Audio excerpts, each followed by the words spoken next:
Hi, and welcome to Tapped Into Hudson. I'm Steve Lenox, and I'm the publisher of Tap Into Hoboken, Tap Into Bayonne, and Tap Into Jersey City. As we've done every week for the past 6 months since we've been doing the show, we've talked about COVID-19. We got great news earlier this week, or last week, from Governor Phil Murphy, that we're at 50% of his vaccination goal, so that's great news. We encourage you to keep going out. If you haven't gotten your shot yet, please do. If you're not vaccinated, keep your masks on, keep everyone safe. We want this to be a summer to remember, and the only way we can do that is we keep defeating COVID-19.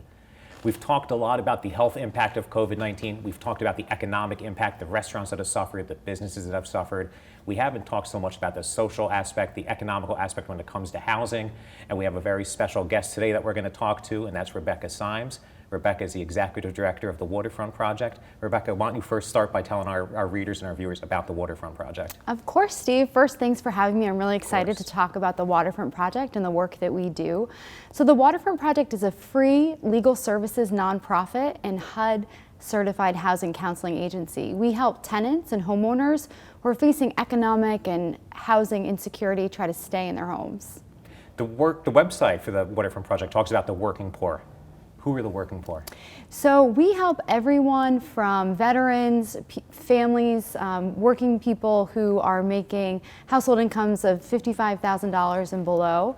And we really aim to make sure that the residents who've been living in Hudson County for the long term get to stay in their communities, despite sort of all the external pressures like rising cost of living and stagnant wages, and now, of course, with the economic impact of COVID-19. Of course. So when we talk about COVID-19 and we talk about the onset with the pandemic in March of last year, and hundreds of thousands of people are losing their jobs immediately, couldn't pay their rent, Governor Murphy, city officials, state officials took action pretty quickly to put a moratorium on evictions. That made a huge difference, didn't it?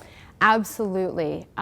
Many people who live in states, unlike New Jersey, they have to rely on the federal government's moratorium. New Jersey from the start had a really strong eviction moratorium, which essentially said that no tenants could be evicted from their apartment, regardless of whether they failed to pay rent, until the moratorium ends.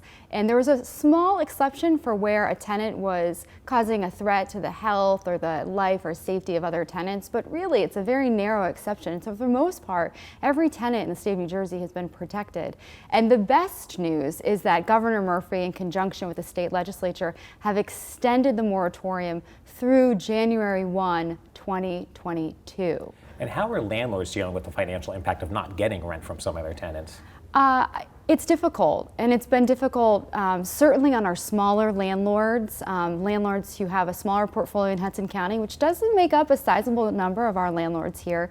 They're definitely struggling. The good thing, though, is that there has been made available COVID-19 rent relief, which tenants have to apply for, but is money that will go directly to landlords. And one of the reasons I wanted to come on your show is sort of spread the word about this to make sure that tenants know that they should be applying now, and also encouraging landlords to tell their tenants about this program so that they can encourage them to apply. What does this relief provide them with? So it's a bit confusing. So the money's coming from the federal government, right, and some of it's being administered by the state. And so anyone in Hudson County can actually apply for COVID-19 rental relief through DCA. Then there's also funds being administered through the county, so Hudson County. Any resident of Hudson County can apply for relief directly to Hudson County as well as the state, except for Jersey City residents. Jersey City residents have to apply through Jersey City. Okay. Now, each of those three programs offer different benefits, but some of them are quite generous, offering up to a year's worth of rent arrears and 3 months perspective. So if you have tenants who've been out of work this entire pandemic, they could get full relief and the landlord could be made whole. And for the tenants that have not been able to pay their rent, and you say they've got this relief, what do they have to show? What do they have to put forward to be able to obtain the program? So the applications, again, are different to each government agency that's administering, but they ask for the similar information, which is, of course, who lives in the household, what the source of income was before COVID. They only have to show really a tangential, either a direct or indirect loss of income related to COVID-19. And they have to show sort of proof that they owe what they say they owe. And of course, they can't double dip. So if they've gotten a grant from the state, they can't get a grant for the same specific months from another government entity. And when we talk about the landlords again, is there some protection there to make sure that when the tenants are availing of these programs, that money is going where it's anticipated to go, right to the landlord? Absolutely. So the checks are never getting cut to the tenants. They're never going to the tenant's bank account. They're always going directly to the landlords. But what's important to note for landlords is they are, I'd say, obligated to participate. They can't decline these government funds. So that means they have to sign some paperwork, and there is a minor administrative burden. But for landlords who are suffering financially, that should be not too big of a problem. Okay. And Rebecca, it's not just tenants and landlords that are suffering. It's also the homeowners. Absolutely. And it's the larger homeowners also. So we're going to take a break. We're going to come back and we're going to talk about that piece of it. Because there's a lot of folks that have mortgages that they haven't been able to pay, and there's some relief available to them that the Waterfront Project is also providing help with. With that, we hope you'll stick with us. We thank you for tuning in this week. We're glad to have Rebecca Symes from the Waterfront Project as our guest. Thank you so much. Burns Brothers Memorials, Monuments, and Markers, 787 Tunley Avenue, Jersey City. Hudson County's only monument maker, serving all faiths and cemeteries. Design studio and large inventory on site. Cemetery inscriptions and custom orders welcome. Burns Brothers Memorials, Monuments, and Markers, 787 Tunley Avenue, just south of Secaucus Road. Craftsmanship that will last for all eternity. Burns Brothers, Jersey City, Albert H. Hopper, North Arlington. Visit us on the net. Consumer Carpets, 3408 Kennedy Boulevard in the Jersey City Heights, your one-stop store for residential and commercial floor treatments, carpeting, linoleum, tiles, laminates, hardwood floors, area rugs, remnants, all major brands, all in stock. Free estimates, same-day installation. Consumer Carpets, it's savings, selection, installation. Credit cards and debit cards accepted. Financing available. Consumer Carpets, price to fit your budget, installation to fit your schedule. On the net at consumercarpets.com. Consumer Carpets, Jersey City, 201-792-2712. At Hudson Regional Hospital, we promise to be prepared for your emergency. We promise to provide world-class robotic surgical care. We promise to treat you like family. To provide accurate diagnostic care. To provide the most innovative orthopedic care at your doorsteps. We promise to treat your baby like our own. To never stop investing in the best of spinal care. To be with you every step of the way. Here at Hudson Regional Hospital, we promise to take care of our community. Hi, and welcome back to Tapped Into Hudson.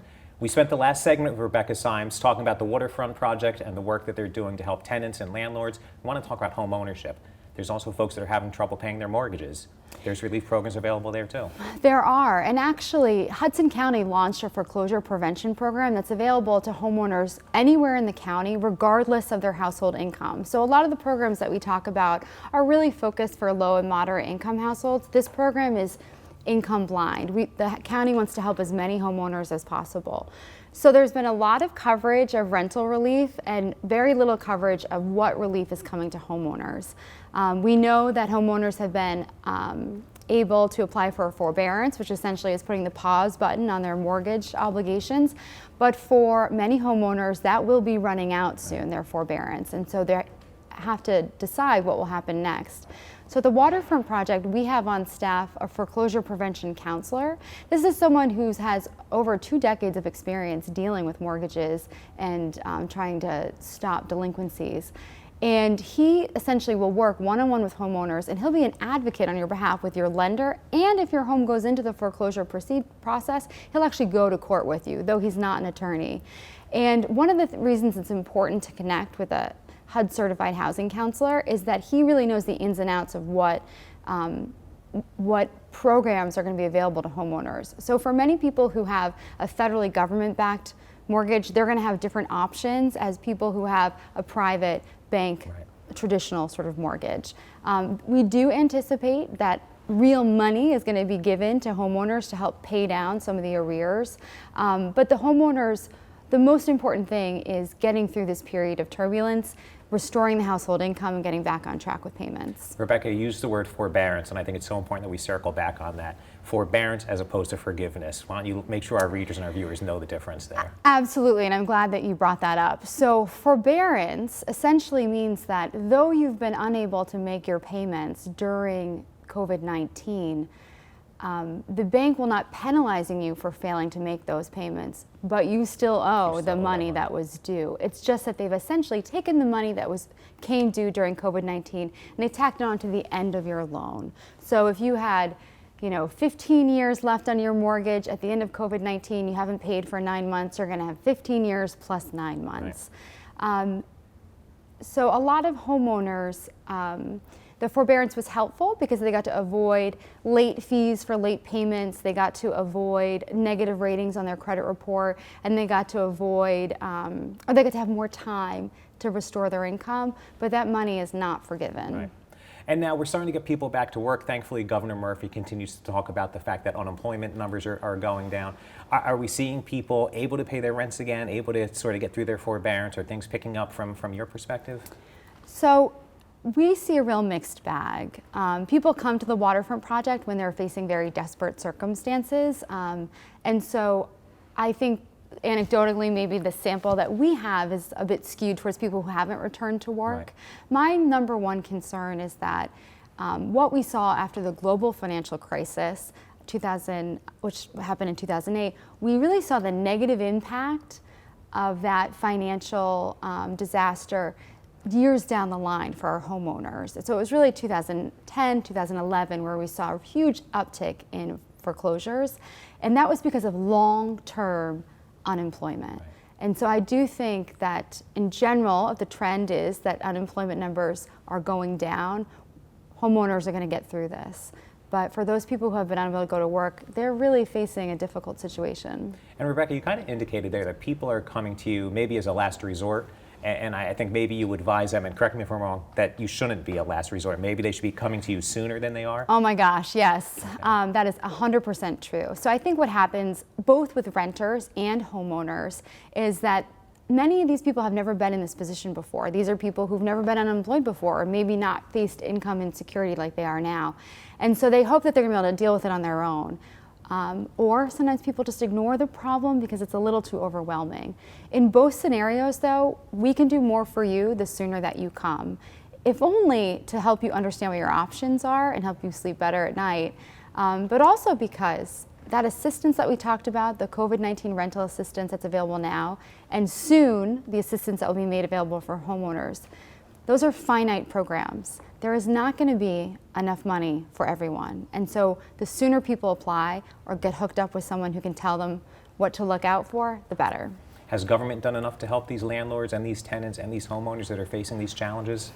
I mean, listen, I think government could always do more, but I have to say I am wildly impressed with how quickly New Jersey government has sprung to action. You mentioned the moratorium, that was very important. I think getting COVID-19 rental relief into the hands of landlords really in the middle of the pandemic was very important and a big win. And I'm hopeful about all the federal government money that's coming, that it's going to be administered quickly and make it into our local communities. So I'm hopeful. Good. You're right, Rebecca. I mean, we write so often about the log jams in government and arguments that go on at city council meetings or state assembly meetings. It's great to hear from you. You think things actually worked well this time. And this is something we write about. We need to get the money out into the tenants' hands. How do they find you? How do people that need your help find the Waterfront Project? So we're easy to find on the internet, the waterfrontproject.org. And our telephone number is 551-256-7578. We're open every day, Monday through Friday, 9 a.m. to 7 p.m. Just call, and if you can't catch us, leave a message and we'll call you back. Perfect, thank you. We're going to flash that website and that phone number at the bottom of the screen. We'll be right back and talk to Rebecca a little bit more about some of the other services that the Waterfront Project provides. Thank you. Hudson TMA reminds you that a bicycle is considered a vehicle. When you ride a bike, you must obey the rules of the road. Ride single file in the same direction as traffic. Obey traffic signs and signals. Signal your turns and look behind you before you turn. And always stay alert. A new truck isn't just a brand new truck when it's tough enough to have best-in-class available payload and smart enough to know that a cab can also be an office. A truck equipped with best-in-class available towing that asks, why can't all that power more than just this truck? No, your brand new truck isn't just a brand new truck when it's the all-new F-150. Tough this smart can only be called F-150. Good Friend Self-Storage in North Bergen, New Jersey is a fully climate-controlled facility equipped with state-of-the-art security, packing supplies, a refer a friend program, and multiple loading docks convenient for commercial use. Located just off of Route 3 at 4301 Tunnelly Avenue, Route 1 and 9. Call 201-867-2444 or visit us on the web today. Good Friend Self-Storage. Let us be your good friend. Hi, and welcome back. We've had a great conversation the first half of the show with Rebecca Symes, the Executive Director of the Waterfront Project. We spent some time talking about rental assistance, mortgage assistance, but there's so much more that the Waterfront Project does. Rebecca, why don't you tell us about some of the other services, the legal services that you provide? Absolutely. Well, first I'm going to tell you something that's not legal services, Sure. which is brand new, and we really haven't talked about it anywhere else before, which is that the Waterfront Project was one of 7 nonprofits selected across the state of New Jersey to pilot a new program. This program is in conjunction with New Jersey's Division of Consumer Affairs and New Jersey's Housing Community and Development Network. These two agencies are launching a new landlord-tenant mediation program. This is a program that will exist outside the court system, and the goal is that where landlords and tenants can resolve their differences without going to court, they'll have a space to do that, where they'll be able to enter into enforceable agreements. And it's a really exciting program because it first launched in Philadelphia, and the data coming out of that program, which is a few years old now, shows that you have better outcomes for landlords and tenants. So tenants get to stay in their apartments, landlords get money that's owed to them, and it costs landlords less money to go to mediation because it's free. So we're really excited to be involved in that program. If tenants have issues that they think they need help resolving, and it hasn't escalated to a court situation, I encourage them to contact the Waterfront Project. And though that came out of COVID-19, we're hoping that the structure of this new program will be long-lasting and actually create another opportunity for landlords and tenants to sort of resolve their differences. It sounds like what you're talking about there is what we talk about on the show almost every week, and what Tap Into tries to focus on, which is just communicating with each other. Right? Yeah. It gets lost in the vitriol of everything that's going on out there. And if we just have a face-to-face chat, you asked on the way up here why I prefer to do this face-to-face. You can have a conversation, even with somebody you're adversarial with, right? If you can have a reasonable conversation, you can solve your differences. I think that's right. And once you're in the court system, it's by definition adversarial. Yep. And a lot of times it's really just a failure for both sides, landlord or tenant, to see the other person's perspective. And you have a neutral party in the middle kind of talking you through that. You know, the goal is that you're going to have some better outcomes. So we also do other things totally unrelated to landlord-tenant stuff, and I do want to talk about that because we have a pretty unique program for seniors.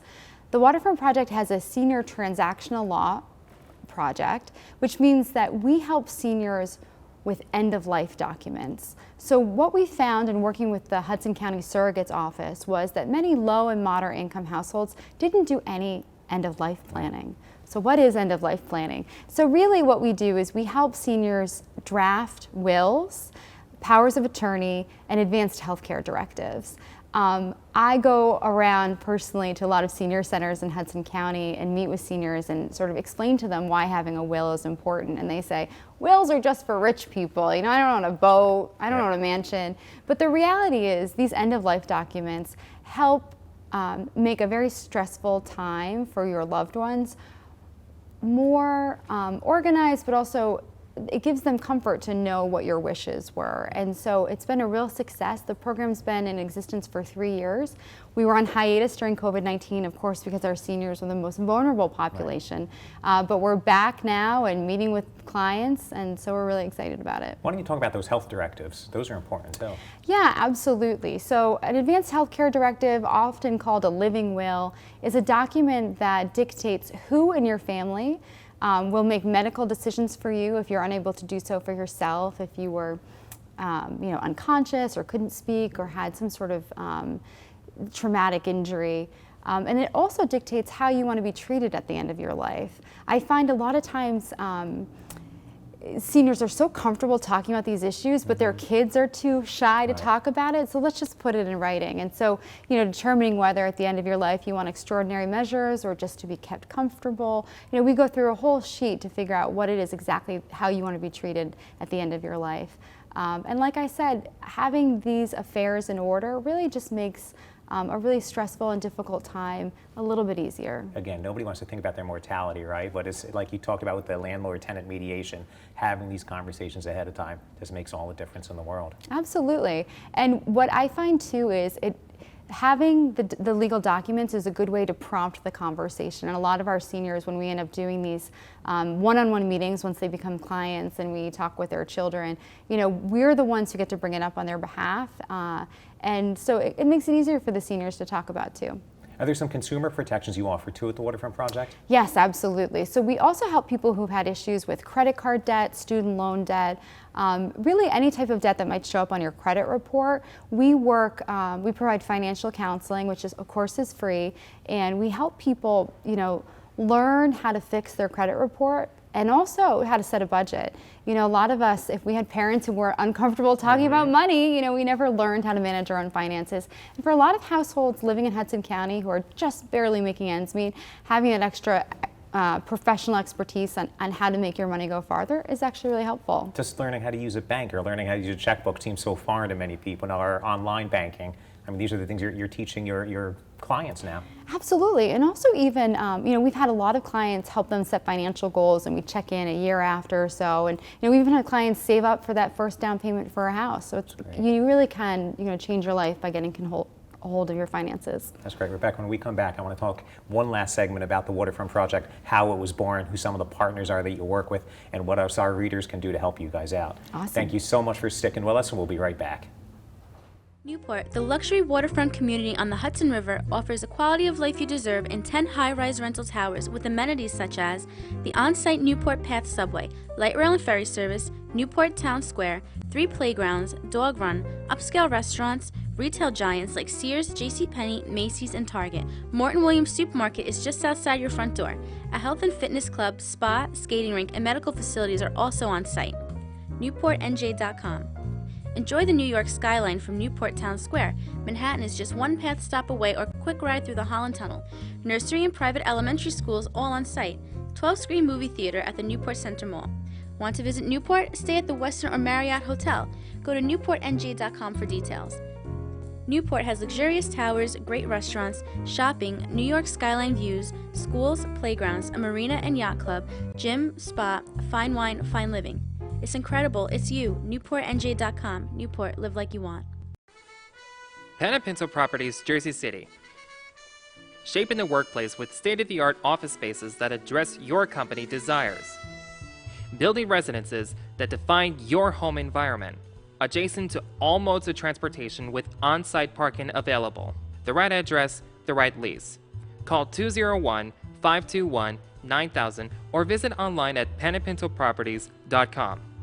Panapinto Properties, building Jersey City for everyone.